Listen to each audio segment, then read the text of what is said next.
Hello， 歡迎大家收睇廣東第一娛樂節目《隻隻有餘》。眾星參演嘅韓戰2，去咗有型嘅皮褸，換上青春嘅校服，小爺又秒變校園男神嘅節奏。近日電影《致青春》原來你還在這裏嚟到上海舉辦路演活動，導演周托如攜男主角一件條紋 T 恤搭配穿窿牛仔褲，清爽亮相嘅吳亦凡顯得靚仔十足，一出場就引發早已聚集多時嘅大批迷妹尖叫不斷，人氣真係十分之爆棚啊！據了解，喺影片當中，吳亦凡扮演一個高富帥學霸情生，同劉亦菲飾演嘅貧困家庭出身、成績唔好而且性格倔強嘅蘇韻錦之間，產生一段純粹而又糾結嘅愛情故事。活動現場，導演周托如亦都大讚吳亦凡，佢單純質樸，好似一個唔識長大嘅大男孩，呢啲特點都同故事嘅男主角情生非常之相似。而對於學霸呢個屬性，吳亦凡就笑言自己並唔係咁樣話。陳真是一個就高富帥，然後學習又好，就是一個特別完美的一個這樣的一個。你也是學霸呀？我不是學霸呀。哎呦，是不是？是。除了學前班還有小學的時候接過滿分100分的試卷之外，再往後好像就沒有接過100分的試卷了。唔單止大方表示自己並唔係學霸，回憶起自己青春學生時代，吳亦凡亦都坦言，佢亦都做過一啲瘋狂叛逆嘅事吧。基本上都是一些這些男生在一起都會，就是比如就是有時候逃課去打個遊戲什麼的，然後就是有時候像我有時候小時候，比如說跟我媽吵架的話，我就離家出走了，然後我到今天還沒回家。沒有，我一般走的時候就是去我朋友家待一天，然後待一天之後，然後下回家我媽第二天就回去了。嗱，呢出戲對於 fans 嚟講咧，就係一部年輕版嘅《霸道總裁愛上我》。吳亦凡飾一個富二代啦，又有錢又有才華，仲係學霸，輕鬆考上清華，你係點玩啊？大家都估到啦，女主角肯定就係嗰啲出身貧寒但係性格又有少少固執嘅女仔。對於男主角嘅追求咧，佢係又愛又恨，恨一恨自己冇錢啊嘛。於是乎咧，兩個人由高中演到出社會，簡直就係一段曲折嘅愛情故事。冇錯，今次係吳亦凡繼立 Pearl 之後第二次飾演個富二代。之前佢扮富二代真係出神入化啦，今次仲要換埋校服，真係格外嘅靚仔㗎噃。不過 excuse me， 吳亦凡，你演學生個頭 set 到咁高，而且仲要染個咁嘅色，教導主任你喺邊啊？人哋有錢啊嘛。不過話時話啦，呢啲學校裏面又有錢又有才華又靚仔嘅男仔，通常都係唔會中意你啲咁平凡嘅女仔㗎，放棄版啦，都係睇翻啲明星秀恩愛好過啦。近日，鄭嘉穎同埋張柏芝參加咗廚藝對決節目，柏芝竟然喺嘉穎嘅雪櫃當中發現咗心形便利貼，內容肉麻嘅字條，原來係佢女朋友陳海琳寫俾佢嘅。就是那個冰箱的東西，就因為他們要拍冰箱裡面的東西去給他們看，然後我就拍了，然後沒想到那麼小一個字條他們也看到，這樣子而已，是我太大意了。那其實我覺得大家有個溝通的地方蠻不錯啊。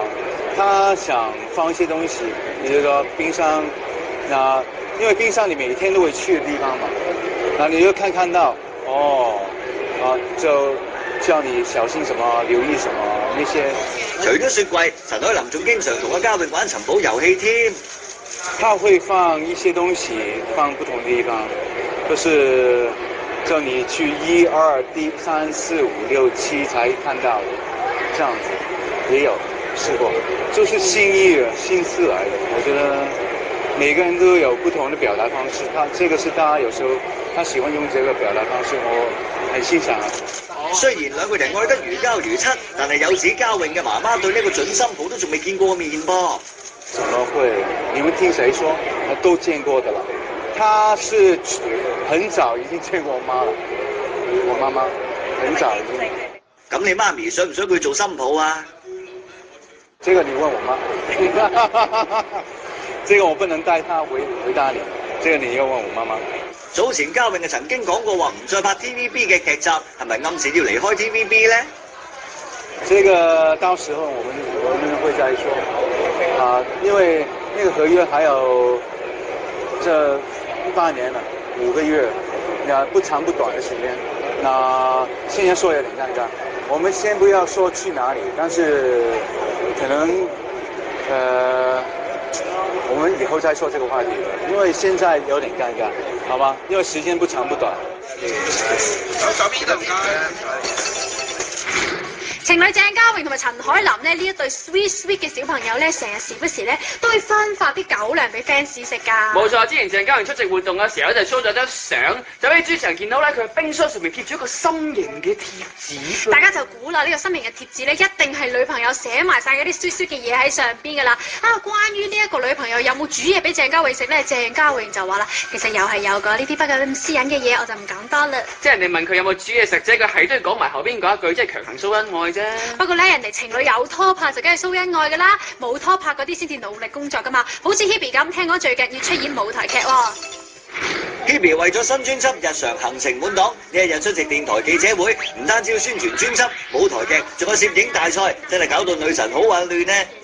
然後剛早上又有點下雨，所以腦子進水，忘東忘西的，差點忘了就是要邀請歌迷來參加這個日常這個同一個布景的攝影大賽。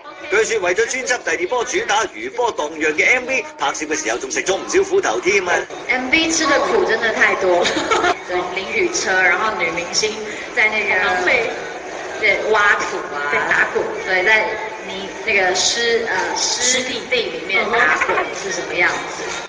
呢一次首度嘗試舞台劇嘅演出，門票即刻就俾 fans 秒殺啦，會唔會有啲壓力呢？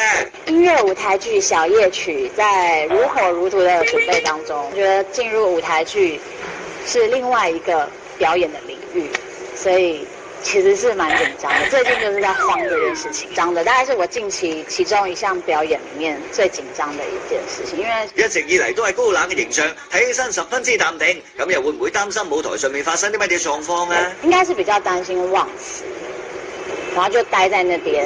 咁有冇向好姊妹 Ella 請教舞台劇要注意嘅地方啊？我有說怎麼辦？那萬一忘詞，他說你的台詞多嘛？我說超少，但是睇你咁擔心忘詞 ，Ella 有冇傳授一啲背台詞嘅技巧呢？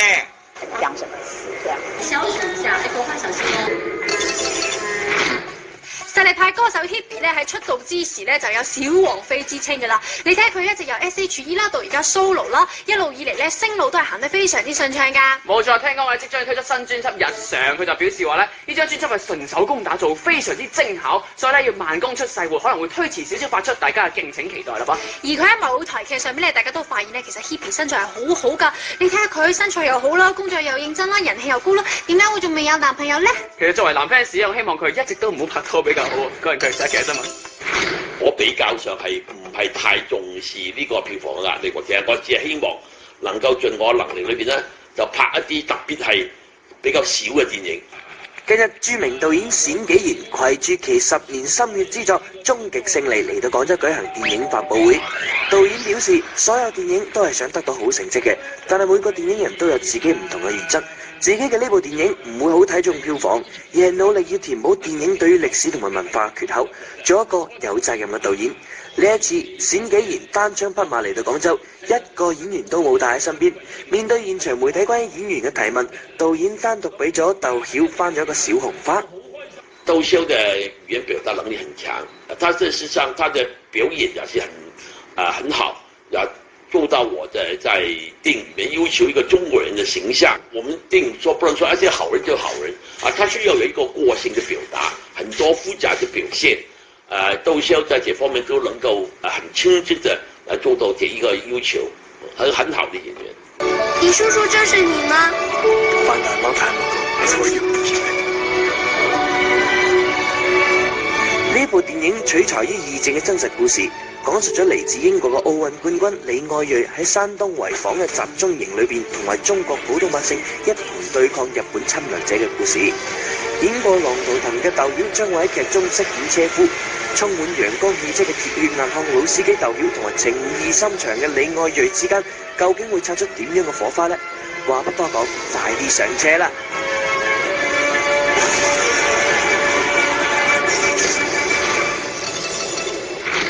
最近呢，真係各種大片來襲，唔單止有美國片啦、韓國片啦、中外合資片啦，仲有一部大家都非常之期待嘅香港警匪片《寒戰2》啦。冇錯啦，嗱，最近呢，有好多影迷就話咧，香港電影已經變成咗影迷嘅吐槽集中營啦，劇情又老土，演員又青黃不接，所以有好多人認為咧，香港電影不復當年之勇㗎啦噃。冇錯啦，不過好多咧香港嘅呢啲電影人咧都已經意識到呢個問題，仲記得4年前《寒戰1》出現嗰陣時候，哇！大家簡直係拍爛手掌覺得呢部片啊，堪比經典之作《無間道》。冇錯，而且今次嘅《寒戰2》咧，除咗會揭開上一部嘅伏筆之外，劇情都會更加緊湊㗎。而主演咧，除咗郭富城、梁家輝之外，仲有另外一個天王咧，周潤發都會加盟㗎噃。哇！咁咪集齊3個王炸話嚟玩晒啦，有冇咁犀利啊？一齊先去睇下。進入暑期檔，萬山變異嘅電影大片撲面而嚟啊！有幾多電影仲未上映啫？宣傳嘅大戰啊，就已經打得轟轟烈烈啦。不過要講到呢個宣傳大戰當中嘅異軍突起呢，絕對就係《寒戰2》啦。打從電影仲未上映啊，《寒戰2》劇組嘅腳步就已經踏遍5湖4海啦。先係喺清華大學舉辦盛大嘅全球首映禮，又陸續喺北京同上海國際電影節上面怒刷存在感。就連周潤發中意自拍幾個屬性咧，亦都一再被透露啊！仲要直接同 fans 嚟一場自拍派對，打破世界紀錄。心情很興奮，很興奮，對，很興奮，因為你看到現場，不管是來看我們的片頭的，還是參與我們這個活動的這個，你看他們情緒都很高漲，對吧？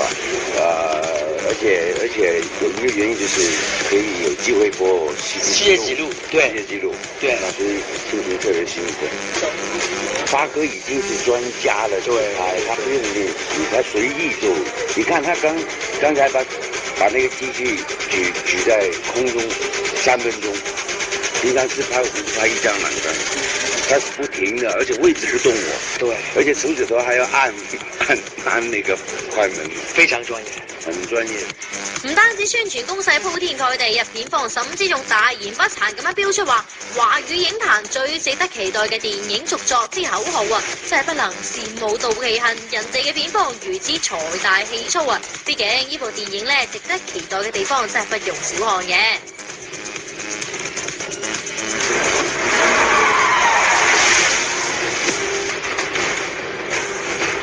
4年前嘅《寒戰》帶俾大家太多驚喜，佢顛覆咗觀眾嘅預期。兩位新人導演咧喺已經被拍爛咗嘅警匪片類型當中銳意求新，令人喺眼花繚亂嘅連環戰當中探討住權力同埋陰謀，環環相扣嘅劇情橋段啊，體現住個劇本嘅創作力量。更加不得不講嘅係各位演員個個加分嘅實力演技啊！所以《寒戰》亦都被譽為《無間道》之後10年以嚟最好嘅港產警匪片啊！眾所周知，2002年橫空出世嘅《無間道》咧，已經成為咗幾多人心目中最經典嘅港片沒有之一啦。其中有幾多嘅台詞、幾多嘅橋段，到而家都一直不斷俾人模仿住。但係喺香港電影金像獎上面啊，《無間道》就包攬咗最佳電影、最佳導演同埋最佳男主角等7項大獎。片方亦都係乘勝追擊，接連推出2部系列電影。儘管《終極無間》嘅口碑咧大不如前啦，但係亦都助力劉德華攞下咗金馬獎影帝。最關鍵嘅係咧，呢一部港產片啊，仲俾好萊塢睇中咗，購買改編權翻拍成為電影《無間行者》啊，最終亦都獲得咗第79屆奧斯卡最佳導演同最佳影片等4項大獎啊！可以講同樣被觀眾普遍叫好，又有金像獎9項大獎加持嘅《寒戰》啊，不禁會令人聯想起當年風光無限嘅《無間道》啊，以此推出嘅續集啦，亦都被賦予期待。《寒戰》系列可唔可以復刻出《無間道》嘅神話呢？從目前嘅反饋嚟睇啦，可以相信《寒戰2》唔係奔住復刻《無間道》而去嘅，係奔住超越《無間道》而去嘅噃。我想你講一個人。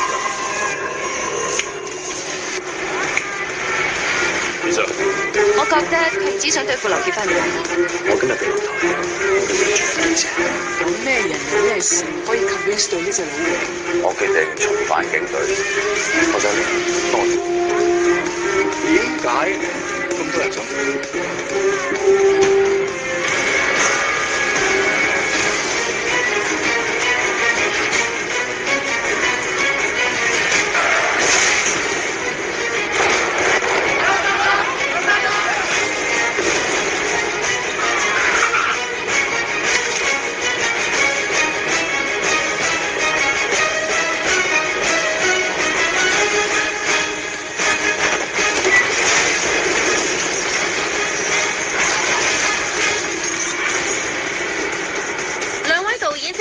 直咁樣坦言啦，處女作《寒戰》當中有太多嘅不足同埋遺憾，亦都有更多嘅細節需要留到去續集嘅時候揭開黑幕先可以真相大白啊！之所以籌備咗4年之內啦，就係因為想俾觀眾一個有延續而且更加跌宕嘅劇情啊，以及喺前作當中未能呈現嘅全城危機場面吧，所以可以睇得出啦，《寒戰2》最大嘅主題就係升級啦。從劇情人物上面，《寒戰2》嘅電影格局從香港警界拓展到整個香港政治生態圈。作為亮點擔當嘅周潤發飾演嘅大律師啊，亦都代表住司法陣營殺入戰團，直接將雙雄對峙升級為三足鼎立。我用一個講廣東話說，就是我的角色就是搞死一關，你曉得什麼意思啊？就是說就是把這個事情弄得更臭啊！雖然事後發哥輕描淡寫冇個正經啊，但只要喺片場一叫一聲 action 啫，3位影帝嘅過人演技即刻上線，齋係一個眼神啫就足以殺死一片人啦！我哋3個自己組合，演員跟演員之間的一種火花。sorry 啊，他真的打到我，打到很疼啊，但是很真實，沒問題。不正落屎唔正，哇！我就乜嘢都淨係招呼你講。好。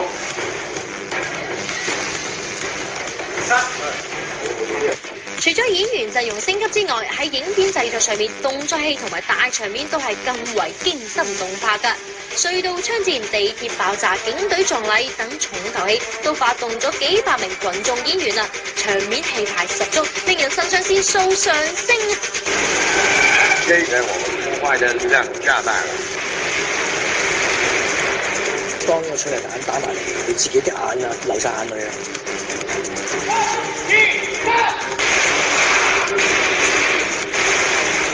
在一個隧道裡面，它的回音很大，衝擊響，所以這個聲音會更大聲。開第一槍的時候，我才發現我沒有戴耳塞，所以先收工，耳朵都還在耳邊上。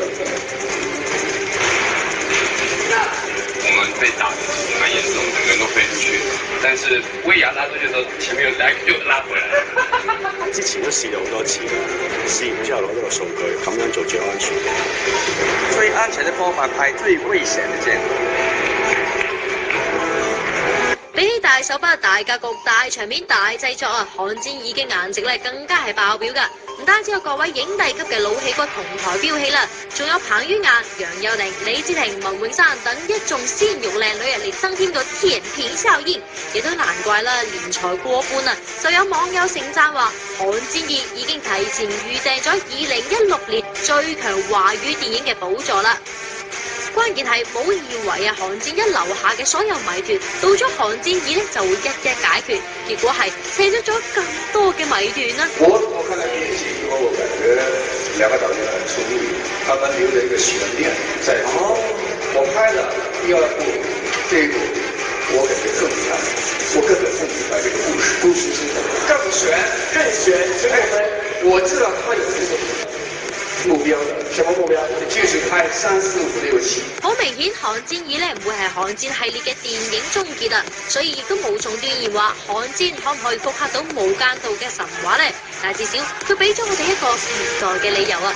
畢竟啦，喺一個如此浮躁嘅電影大環境之下，呢一種有誠意、有質量嘅電影已經唔多見㗎啦。我係香港警務處處長梁明輝，《寒戰》正式啟用。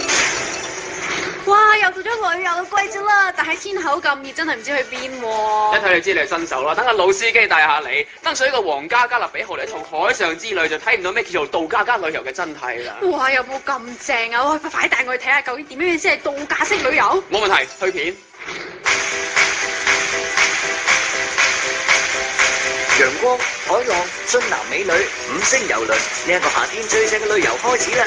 綽綽有餘，而家推出亞洲最大遊輪皇家加勒比國際遊輪海洋航行者號超凡遊輪線路，全港最低價只需要3888，享受超凡海上極限樂趣，娛樂盛宴，百老匯經典演出。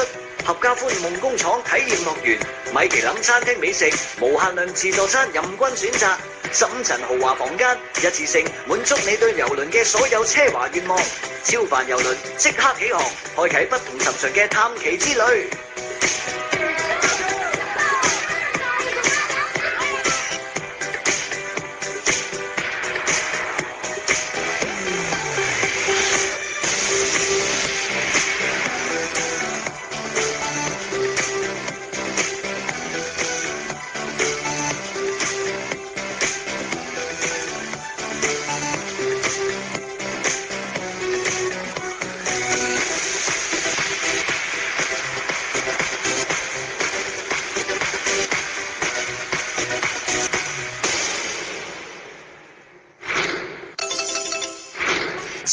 哋就講過呢個非常之 hit 嘅餘罪啦，張一山飾演嘅呢個賤人魚形象咧，簡直係深入民心添啊！哇，我翻嚟就查咗下啦，人哋啊92年嘅咋，演技咁好，玩晒啦。其實除咗張一山之外咧，仲有楊洋啦、楊紫啦、吳磊等等，都係90後嚟嘅。呢啲咁嘅90後演員咧，我可以一直數到天光都冇人睇。冇錯啦，因為而家娛樂圈已經係90後嘅世界啦，相信咧電視機前嘅你好多咧已經俾佢哋偷走咗心。冇錯，話唔係未來嘅影帝影后咧就喺佢哋當中產生啊！所以今日新聞眼就帶你睇下90後嘅實力派啊！90後已經成為咗娛樂圈嘅半壁江山，而佢哋嘅實力同埋青春無敵咧，亦都俾娛樂圈帶嚟咗濃厚嘅新鮮血液。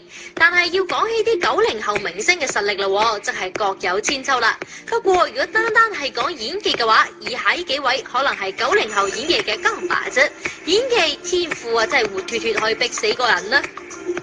最近又 hit 咗一部網劇《餘罪》，網絡播放量超過咗5億，小編亦都係被同事安利咗之後咧，嗱聲去圍觀呢一部網劇爆款啊！結果被張一山嘅演技圈粉，一個字燃。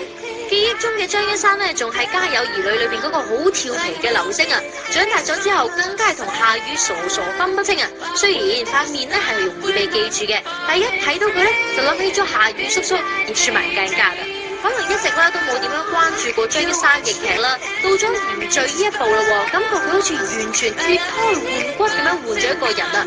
最緊要嘅咧係睇到咗佢嘅演技，就一部網劇張一山足以勝任紅貝斯當中嘅演技擔當啊！故事講述嘅係全世界都知道我係臥底，只有我大佬唔知道啊！其中嘅劇情咧就包含住監獄風雲、無間道同埋飢餓遊戲。雖然咁樣講嚟咧，好似有啲劇情套路啊，人設咧又過於完美同埋強大噃。開頭就係餘罪第一人稱嘅內心獨白，以白色為背景嘅攝影棚，一身黑，操住一口尖 pants， 外加充滿住皮脂嘅表情啊！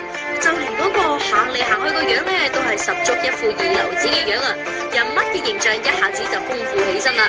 小編喺睇嘅時候咧，根本諗唔起佢就係當年嗰個林星啦。呢一度小編覺得咧，家有兒女嘅導演真係有一對慧眼啊！揀出嚟嘅童星咧，演技都係啱啲。小編非常之期待小雨以後嘅發展喎，3個小朋友就差你啦！喺張一山憑藉住餘罪獲得演技好評嘅同時咧，憑藉住新作好先生喺一齊引起話題嘅就係國民歸女關曉彤啦。先唔好講話呢位姑娘嘅演技啦，就幾個讚，齋係講外表啊，就已經揈甩人好多條街啦。最令人羨慕嘅咧就係關曉彤嗰一對逆天大長腿啊，真係細長直啊，令到幾多女屌絲真係羨慕不已先得㗎。更加冇講話關曉彤嘅演技啦，即係經歷咗幾多作品嘅鑑定同埋考驗啊！不得不講，關曉彤咧係90後明星裏邊極其幸運嘅存在啊！幾乎每一位作品咧都係非常之受歡迎㗎。好早咧就憑藉住作品打出知名度啦。而關曉彤除咗喺作品同埋外貌上面一直備受關注之外啦，最近啊就連佢嘅高考成績都係令到我哋目瞪口呆啊！你話一個常年喺出邊拍戲嘅童星啊，喺高考嘅時候竟然可以考出500幾分嘅一本分數線喎，亦都係令到一眾網友驚嘆，關曉彤真係唔止淨係有顏值同埋演技咁簡單，仲有超高嘅智商添喎！因為一部網劇張天愛呢個可攻可守嘅靚女行入咗我哋嘅視線，有好多人並唔知道啊，其實張天愛咧亦都係捉住咗90後嘅尾巴噶噃。而講到演戲佳啦，又點可以唔提一提佢呢？張天愛因為喺微電影《樂見》當中嘅表現之後出道，2015年主演古裝網絡劇而受到關注，喺2016年嘅時候更加係獲得咗第19屆華鼎獎中國百強電視劇最佳新銳演員提名。爽朗大氣亦都係張天愛俾人嘅第一印象，五官立體、眉目分明，眼睛咧亦都係 bling bling 閃住神采啊，並且擁有一張精緻而有大氣嘅面。雖然話90後嘅青春同埋實力咧都係資本，但亦都有好多90後嘅明星啊，有住比常人更加多嘅壓力。佢哋成名上早，或多或少咧都有啲唔係咁成熟嘅。自戀嘅佢哋要經歷住我哋難以想像嘅困難啊！越嚟越多嘅90後進入我哋嘅熒幕啦，亦都希望一啲90後嘅演技金把子可以帶俾我哋更多嘅好作品啊！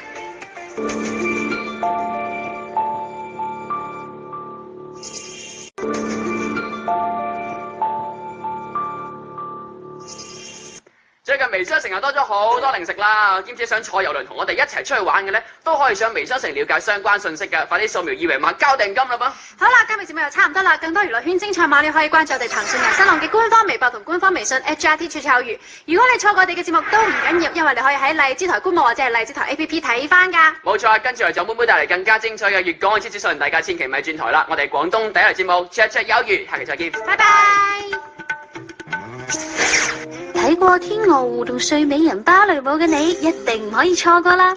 今次係喺冰上面表演㗎，唔知道着上冰刀鞋嘅演員會點樣為我哋演繹呢個經典嘅表演呢？不過炎炎夏日可以睇到冰上表演，一定好舒服啫！記得啦，7月廣州大劇院不見不散。呢個綠色嘅大怪物真係要嚟廣州啦！妹妹其實好中意呢種超級大暖男噶，不過每一次咧都會糾結難捨，唔通真係要嚟一場美女與野獸嘅邂逅？唔講啦，妹妹先去睇下動畫片，複習下先。夏日流流長，齊去郵輪唱，綽綽有餘特惠旅遊持續升溫，家風同尹瑤帶你坐上亞洲第一郵輪，享受升級服務，感受高大上嘅娛樂設施。我超級好玩啊！但係咧真係好攰，我隻手咧手臂酸到不得了，然之後一直喺度震，再加上我揀嗰條咧可能比較咁乜突啲啊，所以咧爬嘅時候。想知道究竟有啲乜嘢特別？聽晚19點，綽綽有餘為你揭曉，綽綽有餘，聽晚見。